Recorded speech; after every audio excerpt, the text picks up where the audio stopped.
This is Darren from the 7 Line, and you're listening to the S&D podcast on the Schmuck Sports Network.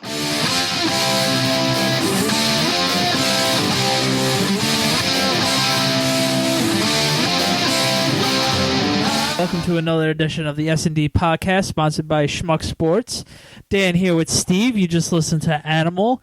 Welcome to this week's show, Steve. How's it going this week? I'm good. We got a fun-filled, packed show tonight. Thanks again to the Vision 1.1 for the music. And their continuous support. Yes. Once again, thank you to everybody that listened last week. Thank you, Andy, for coming on, talking a little puck with us, which is always awesome to have him on. We may be having him on again next week because next week we'll have a Stanley Cup champion and a draft preview. So our good buddy Andy, definitely check out his site. I've been reading it daily. The report cards are good. Report cards are good. I can't wait to see the Marty Reasoner report card. It was funny. He's like, I do have to do the Marty Reasoner report card. So I can't wait to see that. It's actually been a good reading him and his other co-writers, the actual articles of how that layout's been, and it's pretty good to see. So thanks to them. But this week, more importantly, we're going to have an awesome show. Once again, we're going to have our co-founder of Schmuck Sports, Keith, on to talk about the NBA Finals. Yes, and everything. Dramatic Game 6 and preview Game 7. Yep. So we're excited about that. And also, sorry about last week and not having the 7 Line, Darren from 7 Line. We had technical difficulties, but we will have him this week on with us. Yes. So we're excited for that. So stay tuned for that later in the show. And it's actually better this week because we actually have him on after Wheeler and Harvey pitched some awesome games yesterday. So it actually worked out in our benefit. So stay tuned. Thank you for listening and keep on listening. So we're going to play a little more Animal, and we'll come right back with some hockey.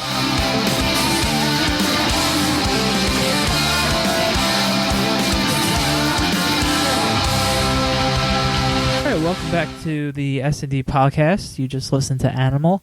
I'm Dan here with Steve. We're going to talk about the Stanley Cup playoffs right now. Steve, great series so far. Yes, Bruins up 2-1. Bruins are up 2-1. While we record on the 19th, they're playing Game 4. Game 4, and at the moment it's 1-1 in this intermission, first intermission. Yes. So it's been a great series. The Bruins have been playing their butts off, and they're just capitalizing on silly mistakes and turnovers. So it's been a great series. It's been very entertaining. We've been really spoiled with both NBA and NHL finals this year so far. Yeah. Can't complain about it. The Bruins are playing well. They basically dominated Game 3. Game 1, like we discussed with Andy last week, just felt like it was never going to end. And Game 2 kind of had that feel where just one guy threw it at the net in the first overtime, and everybody said, "Thank God." Yeah, but we didn't have to stay up till 3 a.m. again. Well, it would have been so spoiled at the point that how often do you see back-to-back overtime games in the Stanley Cup playoffs? And just with that, it actually happened last year also. That's right.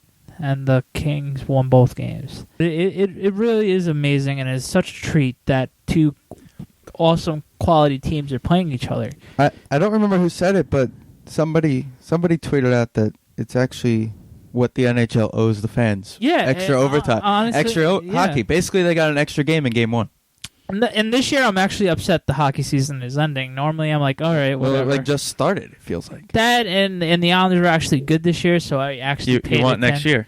And I'm excited for next year, but this Stanley Cup has been really good, and I've definitely been enjoying it. In other Stanley Cups, obviously, last year I paid attention because of the Devils, and I have a good amount of friends who do follow the Devils on a daily basis. That was fun, but now that I have a dog in the race for the next couple of years, hopefully the Islanders do the right things and we could have a contender. Now I'm more excited about the playoffs. And obviously nothing beats playoff hockey. Right. And the grind and everything like that. So I'm so happy to be back and enjoying the actual playoffs as I was as a kid. So what do you take out of so far? What do you take out so far out of this series right now? Boston's that team that pushes you around, shoves you, and beats you up.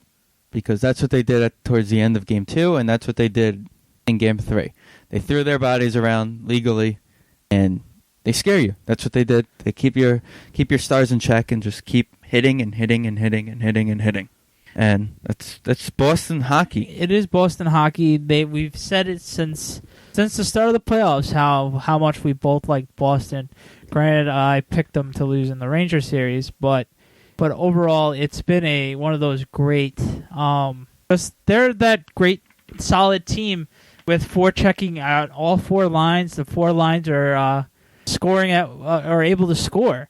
The biggest problem so far for the Blackhawks has been the power play. I think John Tortorella and the Rangers coaches took over the reins for the Blackhawks, who are normally an awesome power play team.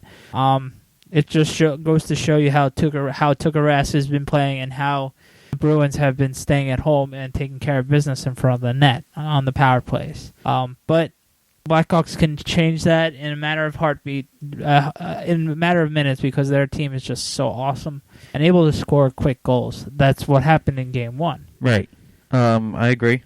And the Blackhawks, too, are a team that can just score, and score at will. But Tuukka Rask has been incredibly good this postseason. Deserves all the kudos in the world for the way he's been playing. Bruins management deserves a lot of kudos because they're the ones who basically said, hey, we have this backup goalie and we're going to drop our starter for him right now. So I'm excited to see how the rest of the series goes. What do you think is going to happen? I still think it's going to end up being a 7-game series. But if Boston keeps throwing their body around and being Boston, it could end earlier. It could either end in Game 5, maybe even Game 6. Okay. We'll go to Game 5, and it'll be one of those, we're in Chicago. I hope it goes 7, because we deserve it, and it's good. It's been a great series. So and Game 7 deserves to be a 4 overtime game. Which would be epic. We're going to switch gears to the local teams. The Islanders and Rangers both have made a little news. More of the Rangers. We'll start with the Rangers. We'll start with the Rangers, who are... They did hire their brand new coach. They haven't hired him yet. It's officially rumored, but it's almost... The press conference at Radio City Music Hall on Friday afternoon is basically the announcement of Alain Vigneault, the former Vancouver Canuck coach, become the new head coach of the New York Rangers. I personally like the move. It's the traditional...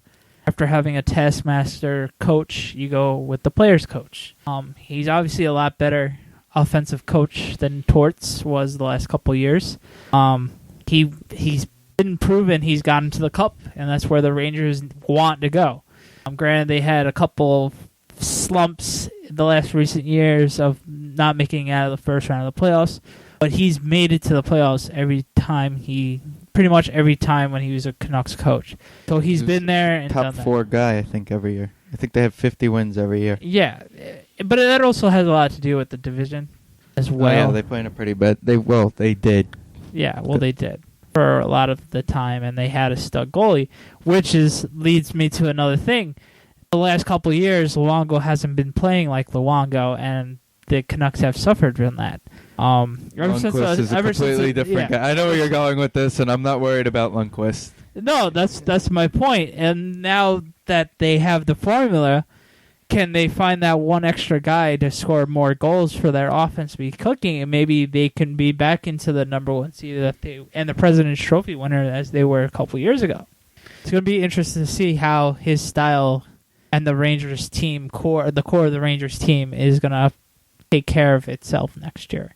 Of course, the main guys are going to be back, and it's going to be interesting to see how they go from there. I personally like the move. What do you think?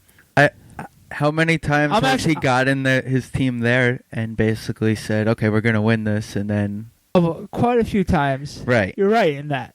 But honestly, I'm happy Messier did not get the coaching job, because that would just not ruin his legacy. It would have put a little tarnish on it, because you know how New York media is, and how if we don't win a cup or if you don't win a championship in New York, you're a bum, essentially, right? Yeah, basically that's how it works. And the way the Rangers have been playing the last couple of seasons, and the way they've not played and how they've lost in heartbreaking fashion the last couple of years in the playoffs, Marc Messier would have been obviously for the name and everything, that would have been a great story for him becoming the coach.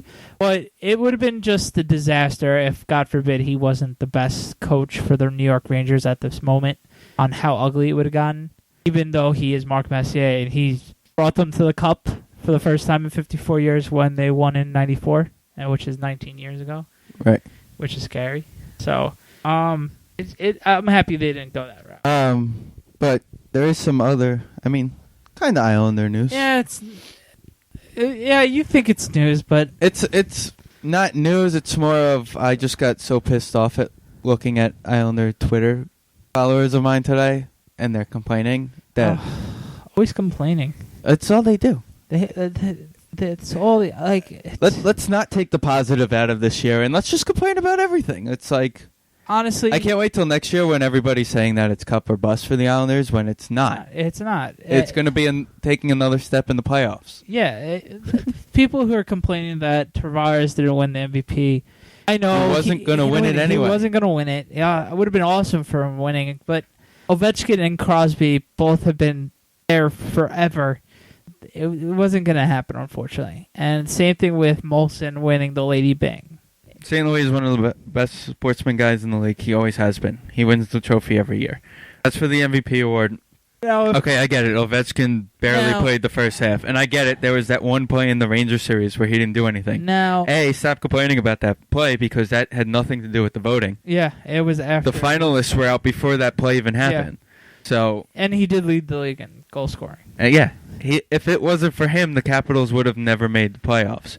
Granted, you could say the same thing about Tavares, but there were other guys on the team that helped him This year, since with the shortened season, it wasn't really that crazy. It wasn't going to be any crazy award winners, other than Bobrovsky beating Lundqvist this year. Yeah.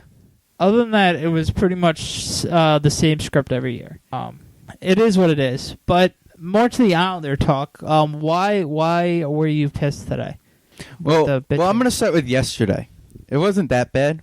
I could live with this yesterday. You told me he could be a number one goalie. No, not him. Okay. The Barclays Center shot out photos of what the ice is going to look like. Okay. So what do the Islander fans complain about? Oh, it's small. It's the same thing like basically what Phoenix has, but the scoreboard's off center. It's just a freaking picture right now. Give us a break. The preseason game next year is a test run.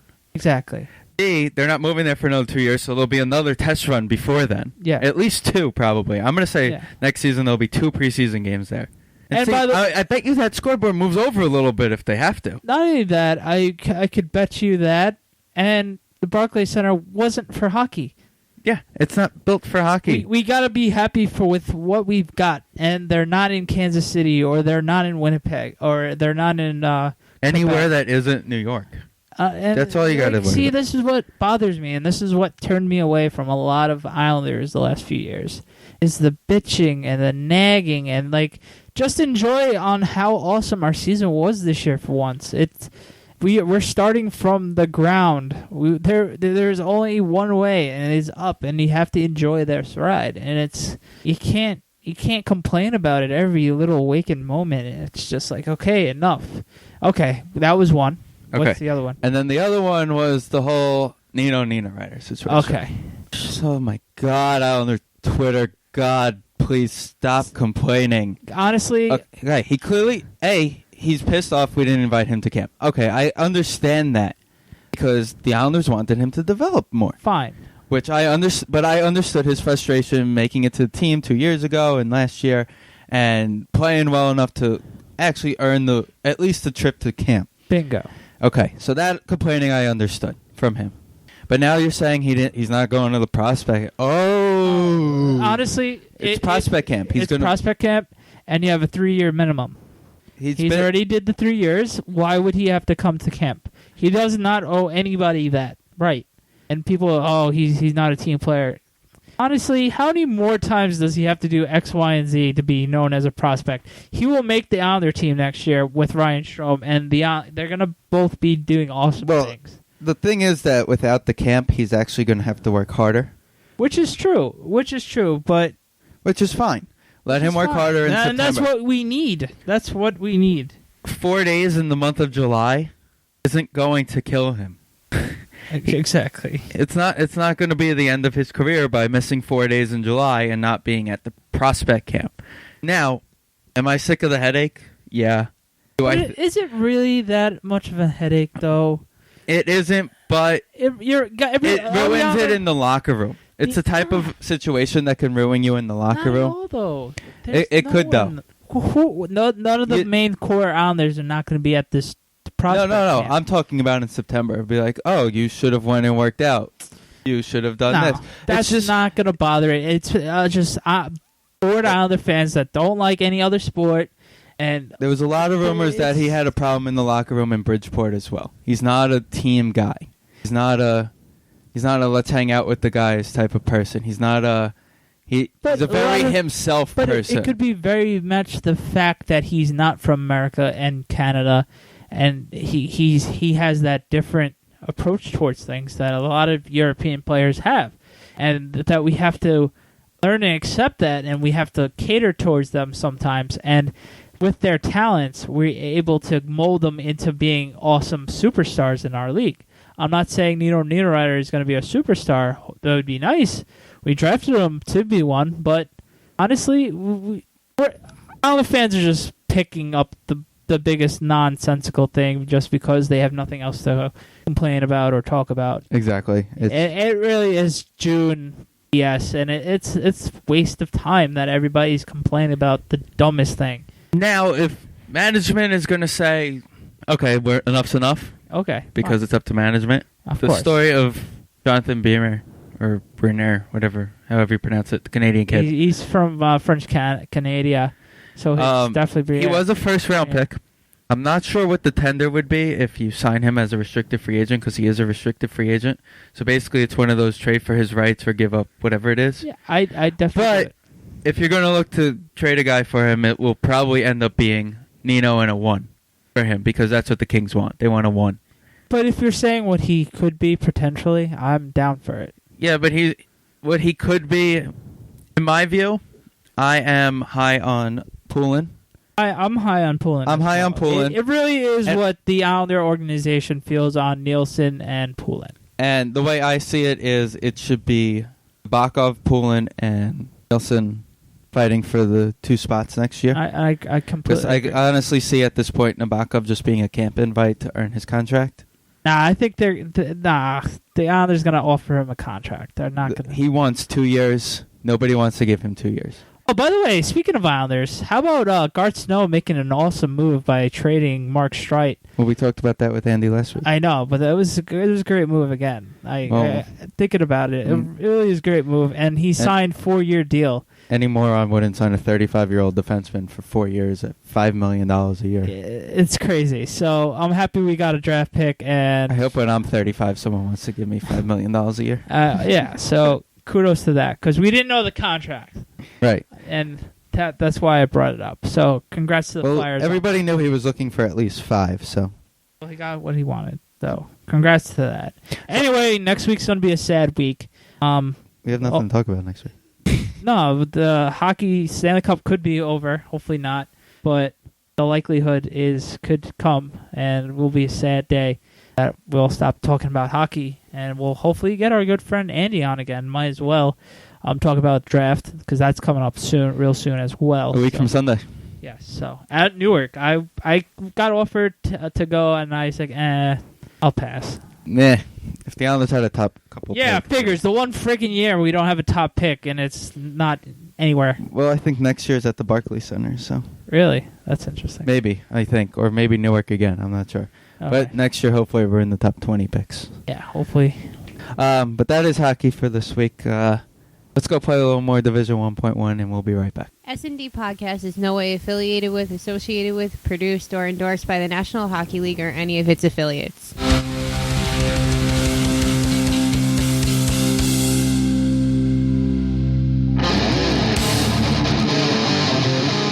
Welcome back to the S&D Podcast Show on the Schmuck Sports Network. Once again, that was Division 1.1 with Animal. Now we would like to welcome into the show the co-founder of SchmuckSports.com and the Schmuck Sports Network, Keith Black. Welcome to the show, Keith. Hey, what's going on, guys? How you doing this week? I'm good. Loving the basketball. I'm having a It's a great week to be a basketball fan, I think. Well, bringing you on because most people will listen on the 20th to our show this week, and before that they'll be before Game 7 basically. They'll be listening to this week's show. So before we go to Game 7, why don't you give us your take on the first 5 games? We're not even going to do Game 6. We're going to wait for Game 6. Let's do the first 5 games first, and your take on them. It's just been impossible to really gauge this series. Every time somebody would put out some article, it was rendered basically useless by the end of the game. I mean, all these narratives that people were creating that LeBron isn't clutch and the Heat are toast.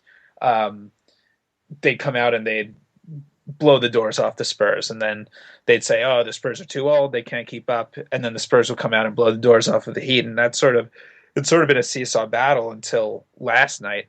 I don't think anybody really had, excuse me, a good gauge on this series, and we sort of saw a lot of guys who, we're talking about 8 Hall of Famers if you include Popovich on the court, and Danny Green is the guy who is, the guy who's getting the headlines, guy who's been cut multiple times by the Spurs, got cut by the Cavs when LeBron was on the team.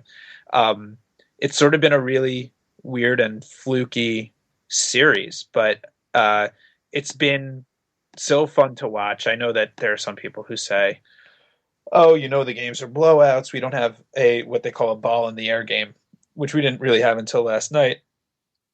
But I think it's been super fun to watch. These are, in my opinion, clearly the 2 best teams in the league, and they're proving it. They're going out and they're, just when you think one team has a stranglehold on the series, it totally shifts the next game. And I think it's just been an awesome ride and an awesome finals.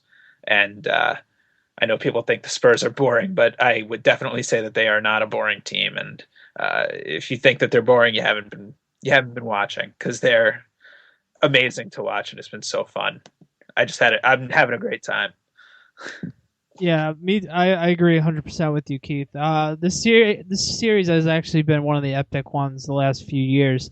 The last 3 have been okay, but this one has been the best one so far out of the Heat finals. Last night was just one of those epic games where you didn't know where the game was going to go. The first half, obviously, the Spurs took care of, just dominated every facet of the game. And as great teams have it, they find ways to pull it out at the end of the game. Do you think it was more of a choke job on the Spurs, or just because the Heat were just as good, or a mix? I definitely think it was a mix of everything. I've seen people say that the Spurs lost composure. I might have bought that if it would, instead of the Spurs, it was a team like the Thunder. But, the Spurs have been there. I just think that when LeBron turns it on and LeBron's playing as well as he can play, which might mean playing without Dwayne Wade at times, but when he's playing as well as he can play, this team becomes really, really difficult to stop. And they played amazing defense. He played amazing defense in the fourth quarter. There were lots of broken plays that the Spurs happened to convert on. I think the Spurs were almost lucky to get to overtime in some ways. They got there, and they probably should have won last night. But I would say it's just the Heat are just that talented, and you can never really count them out. And I think we saw it this year, and we saw it a lot last year, where the Heat can just go on these runs. And they're unlike any team in the league in that way, where they can just put up 15 points in a row before you've even blinked your eye. So I would think it's much more that the Heat turned it up as opposed to the Spurs got ahead of themselves. That being said, I think that Popovich made a couple of boneheaded mistakes. I know that people don't really like to criticize him, but I think he made some errors late in the game that I don't know if they necessarily cost the team the game, but I don't think he put them in the best position to win. Okay. So Game 6 was probably the most exciting game if you take out Game 1 of the whole series. And of course, Danny Green is Long Island's own North Babylon. Yeah. So that was fun to watch. It's actually pretty interesting to see that he hasn't really. I think he hasn't hit a 3 since he broke the record. No, he hasn't. That's a lie. That was his only basket last night. Was a 3. Mm-hmm. He was wide open though. Yeah. I mean, what was your reaction last night when Ray Allen hit that 3? I almost felt like it was going in. Like I just, as soon as he took the shot, I was like, oh my God, it's Ray Allen. And I think had it been anybody else on the Heat, including LeBron James, I would have been a lot less confident that it was going in. And as soon as he released, I just felt like it was going in because that's the way the game was going. But it's just a microcosm of Ray Allen's entire career, really. Just hitting a clutch 3-pointer, perfect footwork, perfect balance. I mean, he kept himself inbounds and he made sure he was behind the 3-point line. And that's instincts at that point. He didn't have time to set or anything like that, but he hit it. It was an amazing clutch shot, but that's why you can't give up offensive rebounds and you can't let them get the ball out to a shooter like Ray Allen. And that's why the Heat have a guy like that. All right. So let's move on to Game 7. What we could be blue into the face having this conversation because we obviously don't know what's going to happen. But what do you feel is going to what do you think are some keys for both teams they'll have to overcome and ultimately win the NBA Finals? Well, I think Wade's got to play better. He had a really good Game 4. He was not good last night, and he hasn't really been good consistently for a while. And if he plays well, the Heat are going to win this game. I think it's crucial Manu Ginobili has to do something sooner or later. I just find it hard to believe that and Tony Parker was awful for a lot of last night until the end of the fourth quarter when he hit those 2 shots that looked like was going to win the Spurs the championship. I think that it's going to come down to, and it's cliche to say it, but the stars have to play like stars, and whoever stars pick it up and play well, whether that's Wade or whether that's Parker and Ginobili, that team is probably going to win the game. I would say that LeBron needs to not be passive in the first half. He was a little bit passive. He took over the fourth quarter, but they probably could have been a lot closer and won this game in regulation had he not been a little bit passive. And Bosch was, for all the great plays he made down the stretch, he played awful defense against Tim Duncan. If Tim Duncan's going to just dominate him again, the Heat are going to have a tough time. So I don't think there are some people that think, oh, how are the Spurs going to come out? They lost a heartbreaker and it's a heartbreaking loss and tough to rebound from. But I think they're going to, if there's any team that can come back and come out of a loss like that and come out on fire, it is the San Antonio Spurs. So it's going to come down to the stars, really. And it's going to come down to which stars play better. And he's not been good. He's not played well this series. And if he plays well, the Heat will win. But if he does not play well, and Ginobili and Parker do, the Spurs are going to win this game. So that's really what it is for me. And I know that it's like kind of simple, but you really need your big time players to step up in this kind of situation. You mentioned before LeBron being very passive. A lot of people are saying he's been very passive the entire series. Why do you think he's been passing, let his teammates do a lot of the work first this series compared to, all right, I'm LeBron James, let me get that killer instinct and just go at it? It's hard. I think that we've spent a lot of time. I think that the sports world has spent a lot of time thinking about, well, why is he so passive? What's he doing? What's he thinking? In a lot of ways, I want to believe it's because he wants to be a really good teammate, and he doesn't want to be the guy who just takes the ball to the hoop and he's going to throw it up every time, and he's going to try and get people involved and make everybody on the court better. And he's had a lot of success doing that. I mean, he had the best season an NBA player's ever had, basically, this past year. He had a triple-double last night. I mean, he's a triple-double machine, which includes assists. So he's getting the ball to his teammates and getting them in positions to score, and I think that's how he's most comfortable playing the game. I don't know that he's comfortable being a Melo type or a Durant type, a pure scorer. And I just think that that's the player he is. And I think we're so used to going by one stat, and that's points scored. But he's just not that kind of player. He's more of an all-around player, and he's going to try and make his teammates better. So I think that's just who he is, and we have to deal with it.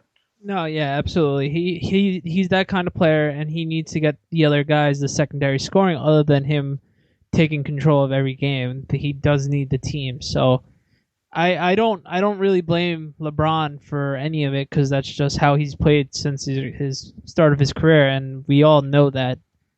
Been watching him for the last 10 years, and even when he was in high school, that's how he has always played. So for people to be complaining about that now, it's kind of funny. You clearly haven't really watched him, kind of thing. How selfish are we that, like, this guy's like the best player on earth, and we're like, he's not that good. He should do more. I mean, he's like it's insane. He's a one of a kind type of person when it comes to playing basketball. And we always want more, because that's just we're the fans, and we always think that these guys could be better than they are. Mm-hmm. Yeah, I mean, we're talking about the number one guy in the league, and he should be better.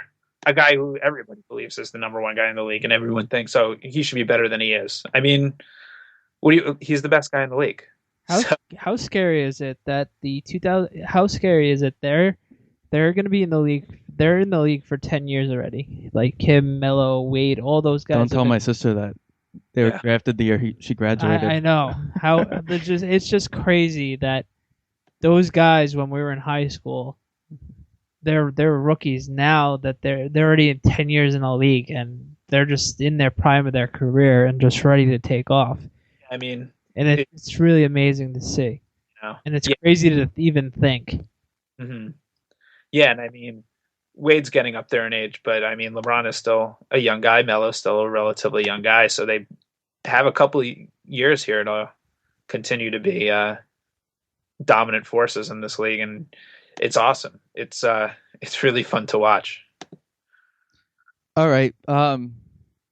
So everybody's been talking about it all day, and I know Dan doesn't want to talk about it anymore. No, enough. But go ahead. Will he or will he not, Keith? Will LeBron wear the headband for Game 7? Yes, non-story.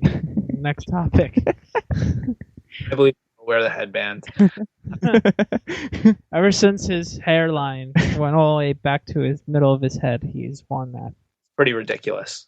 By the way, it's like the first time we got a glimpse of a good glimpse of the hairline, but it's back. So hey, I mean, mine's back there too, but mine's getting there too. So, but yeah, he's gonna wear the headband. It was funny watching him because he looked so different without the headband. I saw some people joking that they didn't want to pass to him because they thought he was Joel Anthony. I didn't hear that one. Sorry, that is the line of the night. Oh my god, I didn't hear about that tweet. That is hilarious. So and if, by the way, if no one has ever doesn't know who Joel Anthony is, Google him, and you're gonna laugh just as hard as me and Steve and Keith just did, because that's hilarious. So we'll post one of those split pictures of the two of them on Facebook right now, on our Instagram page before the night's over. That is hilarious. So yeah, but he's gonna wear it. I don't think it's a huge deal. It's just ESPN making a story out of nothing. Yeah, they have to have a story. I mean, I think they had a story, I'm not kidding, on First Take before Game 6.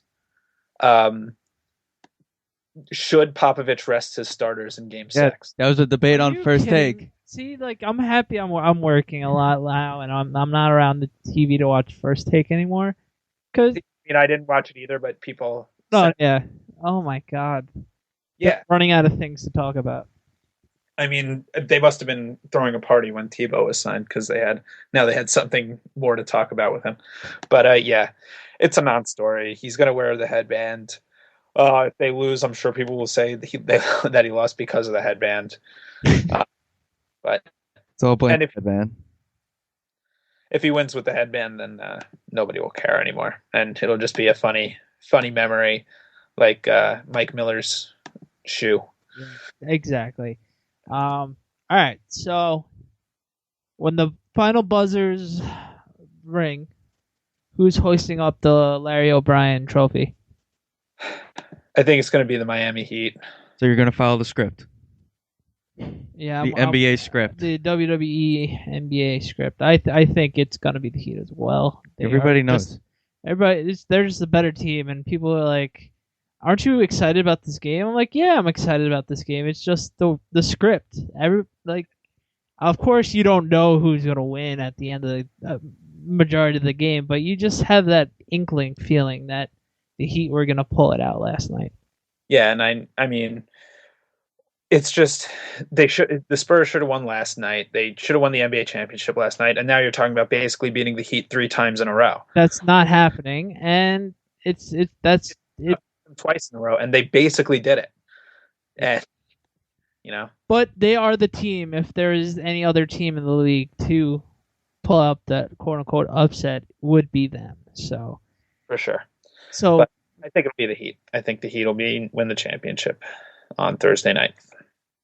So, well, I had on my personal Twitter, I basically wrote the script for them at halftime. Yeah.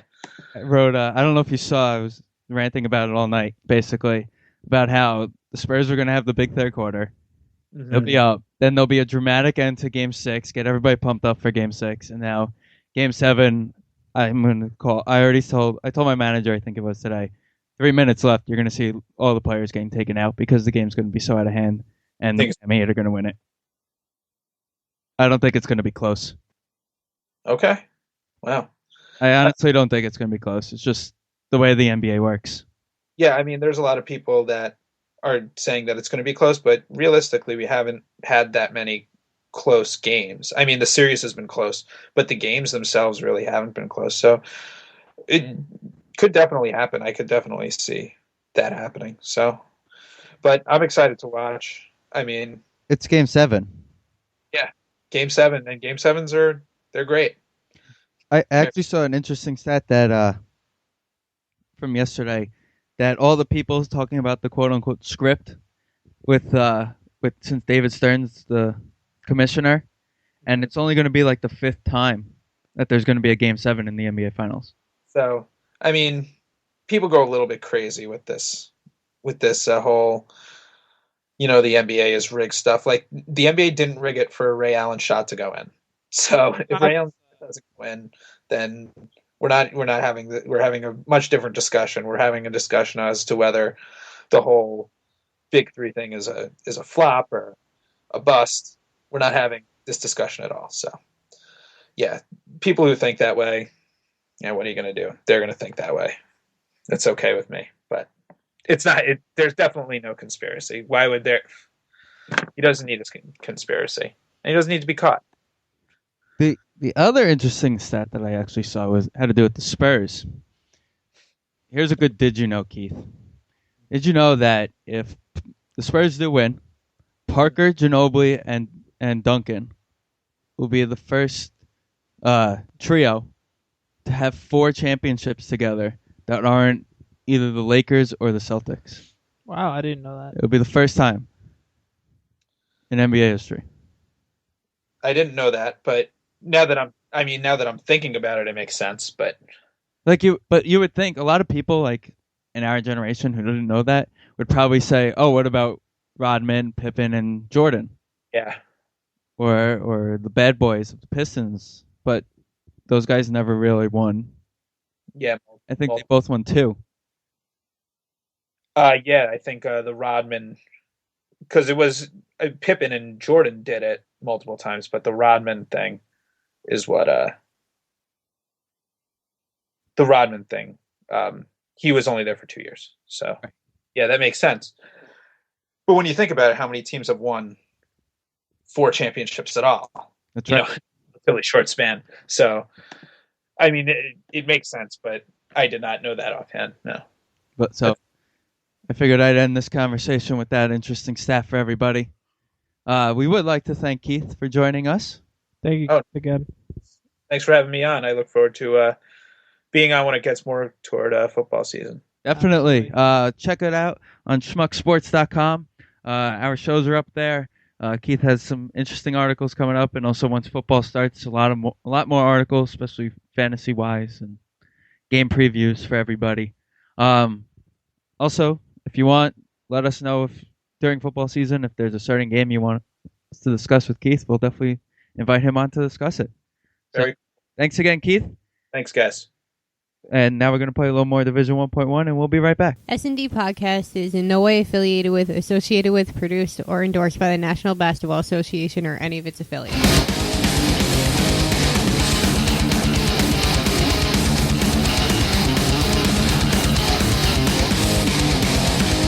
And welcome back to the S&D Podcast Show on the Schmuck Sports Network. Once again, you just listened to Division 1.1 Song of the Week, which is called Animal, off their album With a Vengeance. Steven and Dan are here, and right now we would like to welcome in a very special guest for us.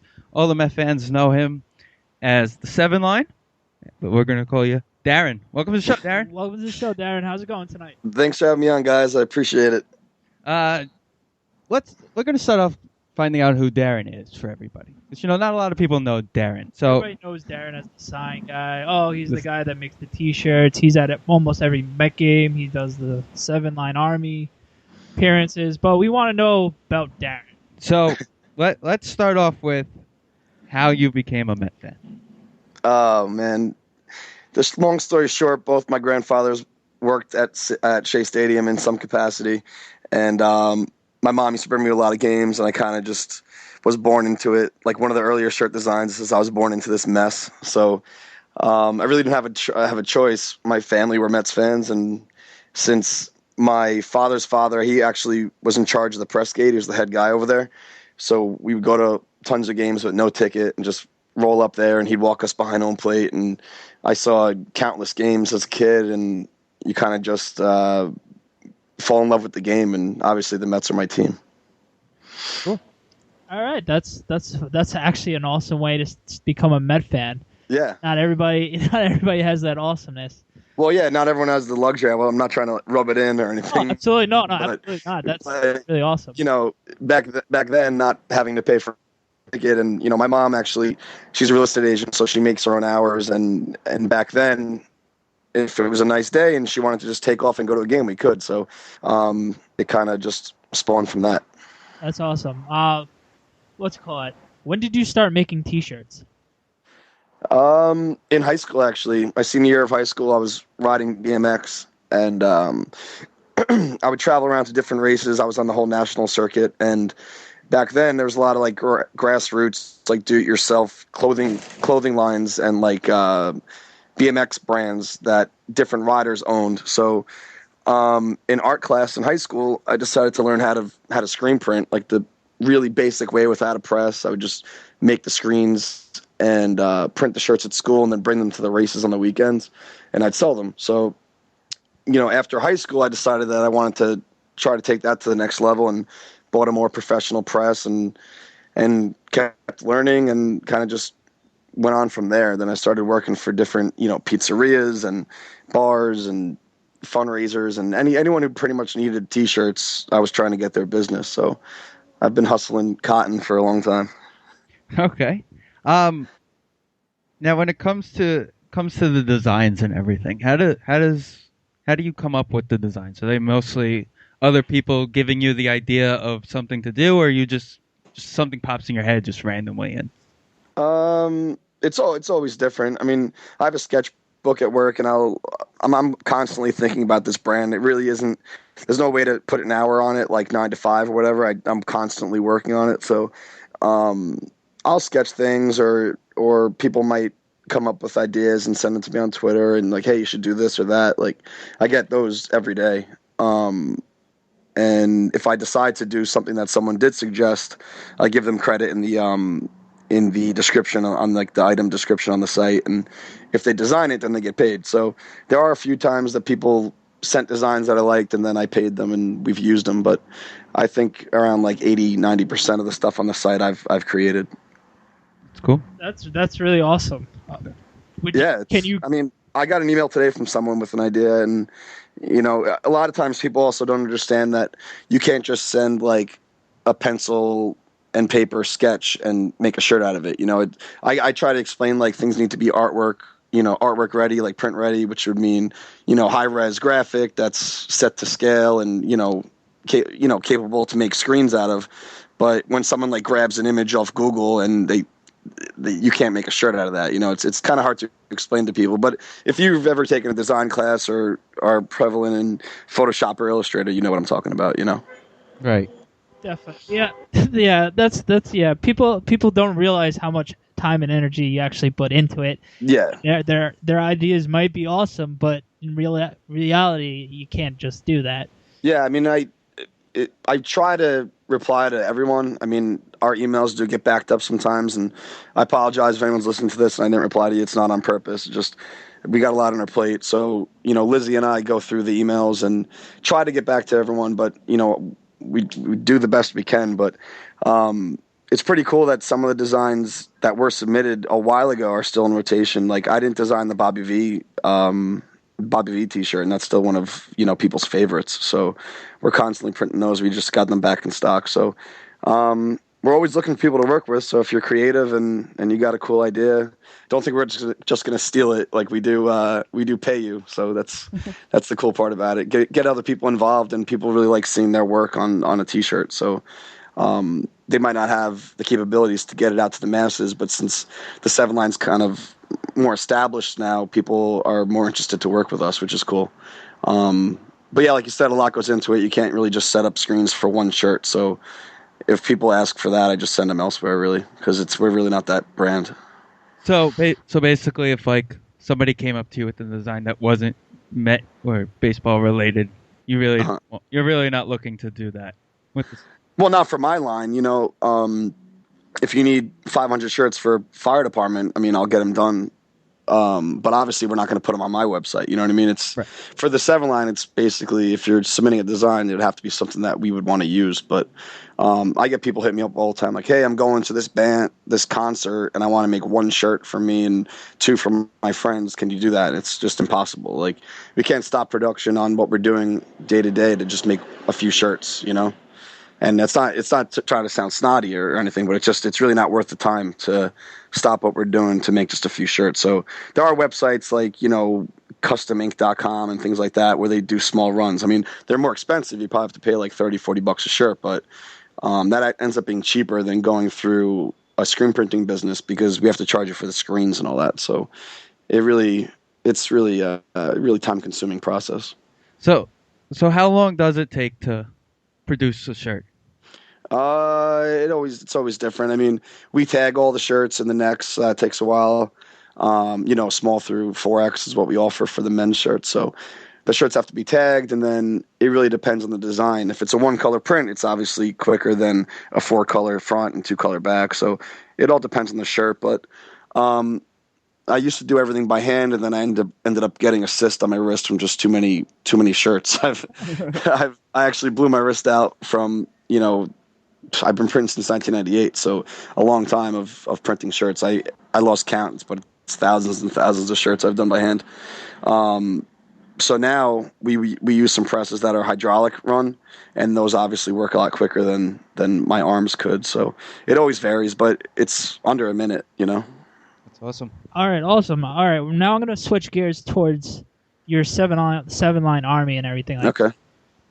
Since I haven't been the lucky one to check out a game yet with you guys, a lot of opportunities, but a lot of times scheduling conflicts.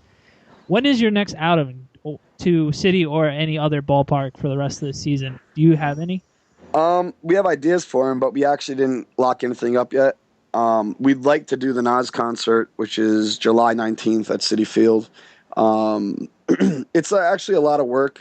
It's a lot more work than you think than just calling up the team and being like, hey, we want these tickets. Like, a lot of planning goes into it. Someone actually on Twitter, I think it was David Lennon or something like that yesterday, wrote, I'm surprised the Seven Line Army isn't here for Super Tuesday with Harvey and Wheeler. And it would be like impossible for us to ever plan an outing with like a few days notice, you know? So we're working on it. So hopefully soon.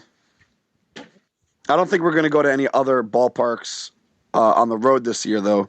I inquired with pretty much everyone in the NL East, and their group hospitality areas aren't as big as Citi Field. Like how the whole center field section, which is called the Big Apple Reserve at Citi, that area is reserved for groups specifically. Like you can't just buy a single seat to that area. And a lot of the other ballparks don't have that. So I did call the Phillies before the season even started to try to do an outing there. And since their attendance is obviously greater than Citi Field's, they don't have a lot of areas that can hold the hundreds and hundreds of people that we want to bring. So there is actually a list that I'm on with the Braves, the Nationals, and the Phillies that when the schedule comes out for next season, before any tickets go on sale to anyone else, they're going to call me first. So reserve games before anyone else. So that'll be a good thing for next year. So in 2014, I hope to do outings up and down the East Coast. Yep. And I didn't Marlins in on that list because I'm sure we could easily find a bunch of tickets to them. Oh, absolutely. Might find the seat or two down there. That's I really kicked myself in the butt about not going to Wrigley this year. That's one of the parks that every baseball fan wants to go. How awesome was that trip? Granted, that was the game they got smacked, right? Yeah.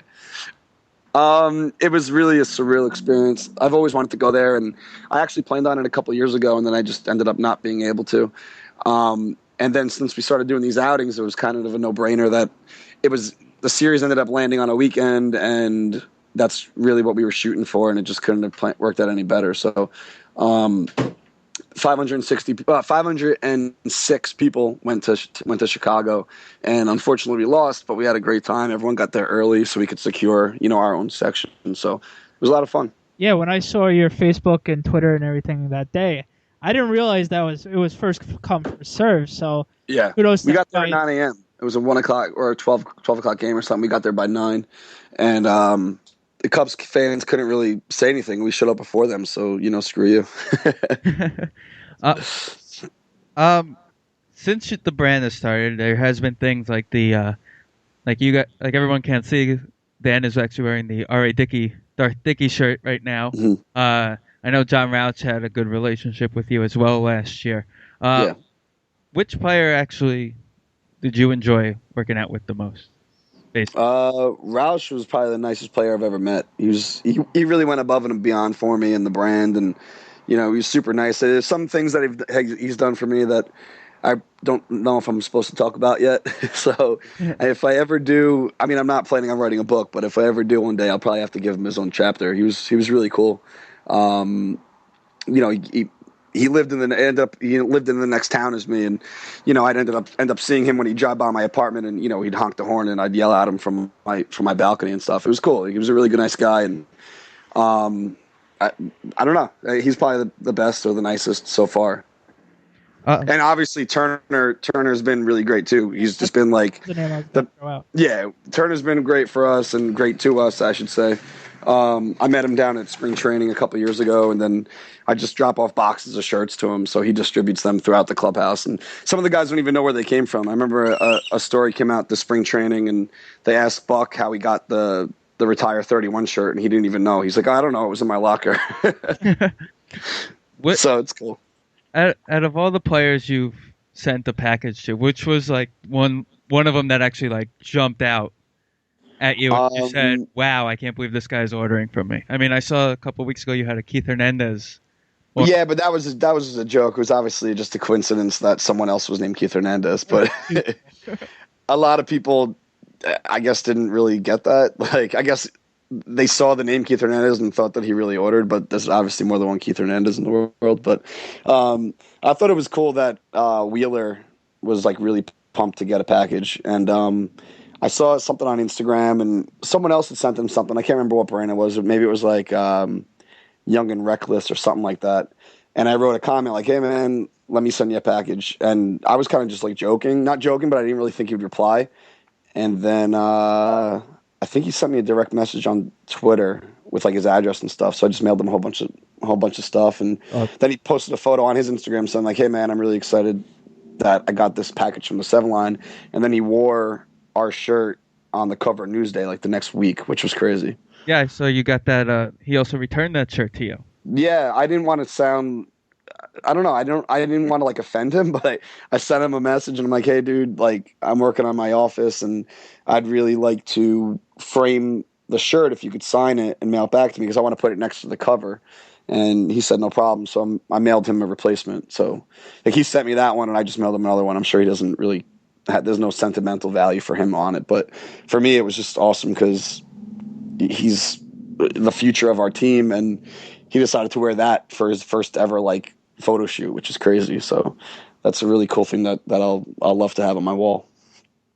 All right, that's awesome. Does any players like come up to you like Justin Turner or any guys like that have any ideas? I know Dickey had a couple ideas for you for his charity events and anything like that. Mm-hmm. Do actual players or any member of the Mets? I know KB was a big fan of you guys, even though he can't really say it in public. Like anybody from the Mets have any ideas for you to like share and maybe you can make? I know it's a lot. I know it's going to be difficult with MLB always on your case and everything like that. But it has any other player like behind? No, I mean the players, you know, are down like with wearing the shirts and like today I put something up. It was a new hat that I'm working on, and Buck commented on it saying that he wants one. So like LaTroy Hawkins, like all the guys that have social media follow the Seven Line on Twitter. So like they're all down with what we're doing. So that's cool. But no one's really said anything specifically like, "Hey, can you make this?" Like I don't. I feel like they might think that that's cheesy, you know. So as far as charities though, I'm hopefully going to be linking up soon with Dwight Gooden. I put up the shirt that says coming soon, but we're working on some stuff because I want to maybe try to link that together with his book and see if we could do a package deal where you buy the shirt and you also get a book with it. So we haven't worked out all the details yet for that, but anything for the charities I'm always down to try to work with. So that's probably the next thing that's coming up. That's cool. Yeah, absolutely. That's what I love about your line, Darren. It's always about charities. There's like the Gary Carter Foundation. I actually bought the Sandy shirt after Sandy. Oh yeah. And Kevin Burkhardt with Make-A-Wish Foundation. It's just really awesome that you do give back and you do give majority of the money, and a lot of people can take that for granted, and kudos to you for that, definitely. Oh, thanks, man. I feel like it's not even something that you really need to be, you know, praised for or even spoke about, because it's like the way I see it is if you own a business and you're in position to do something for a good cause, I mean, I don't understand how people don't do that. I mean, I know a lot of companies and corporations, they do donate a lot of money to charity, but as far as I'm concerned, like for a small business like myself, if we could raise some money for a charity, why not? You know, it's just a T-shirt for us, you know, but for someone else, it's a lot of money that could be raised, you know? So, the Carter Foundation, we donated over 14 grand. And, for that Sandy Relief Unity shirt, that was, just about 20,000. So, and it's not that much work for us. I mean, and we donate every dime. So, why not, you know? That's cool. I also like the charity stuff. I love the 9/11 one was definitely my favorite because a lot of people want us to bring that back, but it's kind of like not to cut you off, but the whole idea also when some brands do like limited edition releases, it's like if you do have the shirt, it's like, you know, you feel a little bit more special about owning it because you do have it and other people want it, you know. So if something's available forever, it's not as exclusive and you know, like you see that shirt now, maybe around the ballpark, and some people are like, man, I really wish I would have got that, you know? So when we come up with new ideas, people are more inclined to get them because they might miss out and they don't want to, you know, they don't want to miss the ship on it. So yeah, that's what happened with me with the Murphy shirt. Yeah. See, a lot of people, we get emails all the time for shirts that we haven't made in like 2 years. People say, "Hey, is that going to come back?" And we say, "Hey, sorry." Like that's the part. That's the part about our brand that you have to also get used to. Things aren't going to be around forever unless it's one of like the main popular like core shirts. Yeah, that's the one shirt that I'm kicking myself because I wanted the Murph's my favorite Met other than the obvious Mets. Yeah. And I'm like, oh, I want to get that Murph shirt. And I just slept on it. They only had the green ones left, and I was like, I wore mine on Sunday. Oh, well, that definitely brought some good luck. Yeah. I'm into the 9/11 one because I actually bought that one for my dad also because we were actually at the game. Yeah, I missed that game. With my grandfather and my cousin. So, like, I was there for that moment. So that's, like, the cool part to me to having that shirt. Yeah. But if you had to choose one design that you've done since starting the 7 line, one shirt, which one would you pick? Just to have one shirt to wear forever, you mean? Yeah. If you were just someone buying your shirts. And you if I was just browsing the site. Probably the neon catcher. Just because of how simple it is, and it's something that's timeless, I used to love driving on the highway, and when the stadium had the lights on, you could see them. Like even if you weren't going to the game, you could see it like through the trees, through Flushing Meadows, and that's just something that I'll always remember, But I don't know. I guess maybe that one or the original, which was just the "I Survived" shirt, but it wouldn't really be relevant now because we'd have to add a few more years to it, Yeah, survived absolutely. Everything. I agree with you with the neon signs. I definitely missed those passing by Citi Field whenever we were driving by and not going to a game. Yeah, Shea Stadium. That's you should. I miss Shea. Yeah, I miss Shea completely. No, you said Citi Field. Oh, I got a fine. Yeah. I owe beer. Damn. Anyway. So, as being part of the owner of the 7 line, what has been so far the coolest thing? There's been a lot of cool things, but what? Yeah, that's tough. Part about it. That's a tough question to answer. I feel like I don't want to, like before, I don't want to sound like a priss or, I'm not rubbing it in, but a lot of cool stuff happens just from owning this, and it's. I don't know. I pinch myself all the time when things pop up. I'm like, wow, is this really like my job? This is crazy. Like last week I was invited, or was it 2 weeks ago? I was invited to go to like the book release party for Dwight Gooden. It was only like 100 people were there. It was all like friends and family and, people related with the publishing company and some other people. And I was invited. Like Mitch Modell was there. It was weird. It was like a lot of people like in one room, and I didn't really feel like I belonged, But it was kind of cool. I was the only guy wearing a t-shirt and a hat because I'm not trying to change who I am just because I'm in a room full of suits, We wouldn't want it any other way, though. Yeah. I mean, I wasn't trying to disrespect the outing. I mean, I still had like a button-up shirt and a t-shirt on, but you know what I mean? I am who I am, and it's just weird that this is my job. So a lot of cool stuff does happen, and I'm grateful for it. That is cool. Once again, this is the SND Podcast Show on the Schmuck Sports Network, and I'm Steven, Dan over there. We're actually on the line right now via Skype with Darren from the 7 line. Now we're gonna let's shift gears a little bit and let's actually talk about the team. Like you said before, the mess. Right. Yeah, the mess. But we did have an awesome day yesterday. Let's get your view on our wonderful day on what we always know as June 18th. Yeah. Well, I wish I was there. That's obvious. I actually looked it up on Sunday how much it would have cost, and I think it was just under $500 for a round trip flight. And then I actually Googled it. The ballpark is like 18 minutes from the airport. I was going to try to do the round trip and fly back last night, which would have been cool. But it obviously didn't do it, so whatever. But I don't know how many more times we're going to see Harvey and Wheeler pitch on the same day. I don't know if it's probably going to happen eventually with the doubleheader, but that was obviously one of the best days in recent years. And I actually put on Twitter today asking the fans if yesterday was the most promising day for the fans or the team since 2006, and most people agreed. I mean, people brought up the no-hitter, but that wasn't really that wasn't something to look forward to as far as a future brick being placed down in the pavement, but it was more of like a personal one-day achievement, which, obviously we all loved. But as far as what yesterday meant. It's just a sign of what hopefully is to come for many, many years. Now we just need some bats to give these guys some freaking run support. Absolutely. I mean, Wheeler got 6 runs. Let's be real. We're expecting 6 runs yesterday for the guy. Yeah, but what about G, man? That was so sad. That's rough. And we stayed up the whole night for that too. I was dozing off in like the 7th or 8th, but I woke up, for the 9th, and I couldn't believe he was still in it. And I mean, should you have taken him out? I mean, I don't know. I'm not the manager. I get paid to make T-shirts, but obviously it was one bad pitch, and the look on his face was so like heart-wrenching because you feel for the guy. He did such a great job, but they didn't freaking score for him. The only run they had on the board was because of him. He had a single to left, or maybe it was a double, I don't know, but he scored buck, and he was the only guy that produced.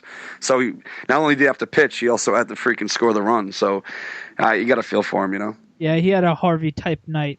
Yeah.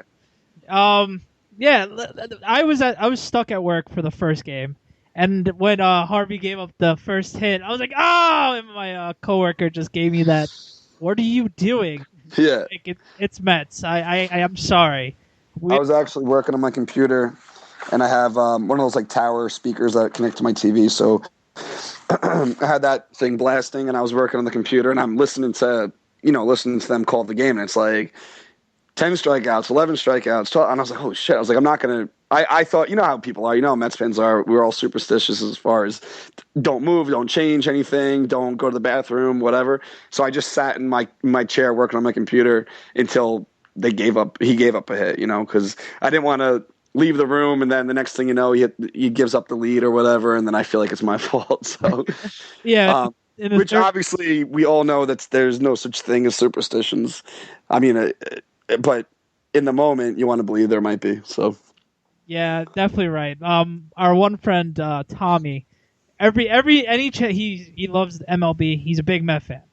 mm-hmm. But every night he'll like look around the scoreboard. So and so is going through 3 perfect innings. He's always feeling it. He's always feeling it. It's always early when he feels it too. So in the 3rd inning, I go, Tom, please don't jinx this. Right. Like, don't worry, I'm not touching this one. Well, you know what? I'm not happy he didn't do it, but the only positive is that if it happens, it wasn't yesterday and we didn't miss it. So Yeah. I'd rather it be at home, obviously, so we can all can enjoy it. But I think it's not obviously going to happen, but if anyone has a chance, it's going to be him.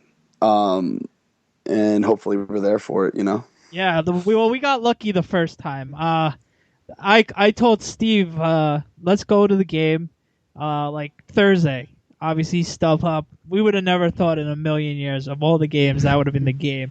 Right. And I unfortunately found out that we were a couple sections by you, but we obviously didn't run into each other. But the no-hitter, you mean? Yeah, Johan's no-hitter. That was arguably one of the best times I've ever been at Citi Field, or Shea Stadium for that matter. Once again, you're listening to the SND Podcast Show on the Schmuck Sports Network. We're here with Darren from the 7 line. We're not going to mention age or how long you've been watching the Mets, Darren. But if you had to find that one moment, what would be your favorite moment as a Met fan? Of everything you've seen. That's weird. That's a tough question. Not weird, but I've been to a lot of really important games. Let's say the no-hitter and things like that. But I'll always remember the first ball I got. I mean, when you're a kid, you just get so excited, and that's something I'll never forget. I was probably like, I don't even know how old, maybe 10 or something like that. And Bobby Bonilla was in the on-deck circle. And someone hit a foul ball, and he picked it up and looked in the crowd for a kid and threw it in our direction, and I snagged it. So that's something that, as far as a moment that I'll never forget, that'll be that one.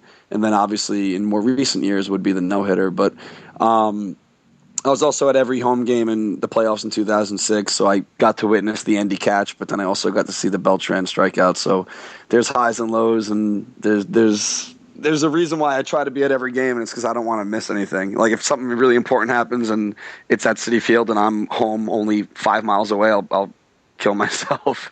Absolutely. That's what joking around, of course, before anybody starts calling 911 for Darren. Right. like that being said, like that's what we talked about when we were actually chilled and watched the game with you last week. I still get that, even though the Mets are not what they are, it's still going to the ballpark, and today's the day that maybe something we'll never see happen before. Baseball's that game. Who knows? You never know. Yeah, I mean, Neese threw a one-hitter a couple seasons ago. Dickey's thrown a one-hitter a couple times, obviously. So there was always the possibility is always there that you're going to see something special. So, I mean, there are people out there that just want to boycott the games until they play better or Sandy buys this person or whatever. But the way I see it is I've been a Met fan my whole life. It's been fun for me to go to the games since before I even owned this business. So if I have the opportunity to go to a game, I'm going to go. So I had, I mentioned earlier I had wrist surgery a couple months ago. And when I came to back in the hospital, it was a Harvey night. And by the time I got home, like the notification or whatever, the anesthesia wore off, and I'm like, man, I think I could still go to the game. I didn't go, but I wanted to be there, and then it was one of those nights in the beginning of the season where it was freezing. I think it was a Wednesday night, and he was pitching a no-hitter until like the 6th or so, and I was kicking myself. I'm like, man, I know I had surgery today. I know I was under the knife a few hours ago, but I think I could still make it to the ballpark to watch the end. So I didn't go, but if it happened that night, I'd be pissed. Oh, absolutely. I kind of have similar stories like that to tell. But real quickly, what do you think of this direction of the Mets organization as a whole in the next few years coming through? Who knows? I mean, it's always like 2 steps forward. I mean, 2 steps backwards, 1 step forward. I mean, it always looks like we have something on the horizon and then it blows up. So I just really hope that when they do actually go out and make some acquisitions, it's not for yesterday's news. They have a habit of getting guys in their decline. It's like, Pedro was great, but then we got him at the end. Johan was obviously great. We got him at the end of his career. Like it seems like they've made moves to get big names in here that could probably help sell tickets, but it's not always the smart move as far as a long-term goal. So I'd rather them. I like how they're bringing guys up through the organization, guys that have, been in the minors for the Mets and now they're on the team. Last year we had a bunch of homegrown guys. And obviously that's not always the case, but I just want them to be smart. And I know that takes time, when you're trying to save money and build payroll for future years. They're skimping right now, which obviously it sucks because you look at the product on the field and you're hoping that it wasn't just big names on team like David Wright, but I'm hoping that Sandy goes through with what he says, and he says he has a plan, and hopefully he puts it into motion soon. Alrighty. Before we let you go, Darren, you got any ideas for new T-shirts you can share with anybody? Or keeping it on the down low? No, not really. I mean, I have some stuff up there on the site now. It says coming soon. Those should be into production soon. We just got slammed, which is a good thing, but I had an article in ESPN magazine that came out a few weeks ago, and that really helped push. What's that? Congrats on that. Oh, thank you. I lost you for a second.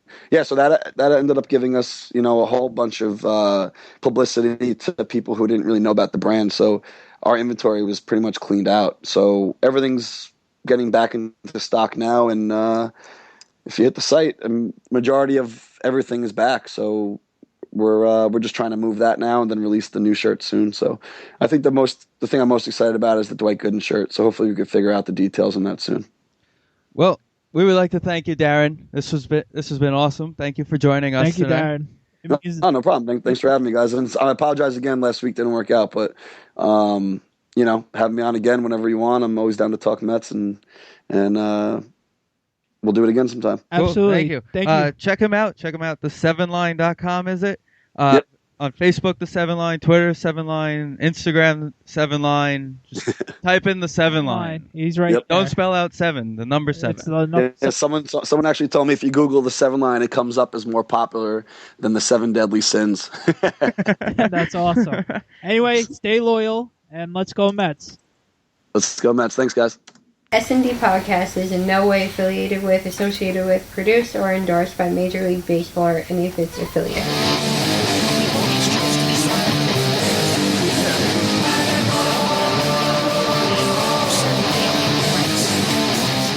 And welcome back to the SND Podcast Show on the Schmuck Sports Network. Once again, thank you to Division 1.1 for this week's song, Animal. Wow.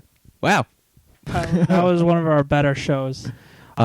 Personal thanks again to Keith again from Schmuck Sports coming on with awesome insight for what happened in Game 6 and what should happen tonight when when everybody's listening to the show tomorrow for Game 7.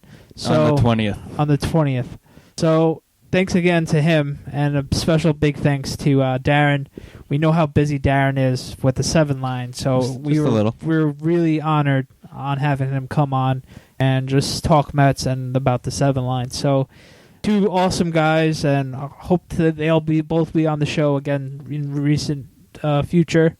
So me and Steve were both stoked about having this show and how great this show turned out. So. Yeah, it was great to hear from Darren and about the line. And honestly, if you see Darren at a game, don't be afraid to just say, "Hey, what's up?" Yeah, he'll chill. He'll hang out with you. I'm kind of mad that we didn't ask him, but I forgot to ask him. Obviously, in the interview, how does it feel to see his product be so promoted around Citi Field? But maybe in the next interview or next time we talk to Darren. Yeah, we'll definitely discuss having Darren on again.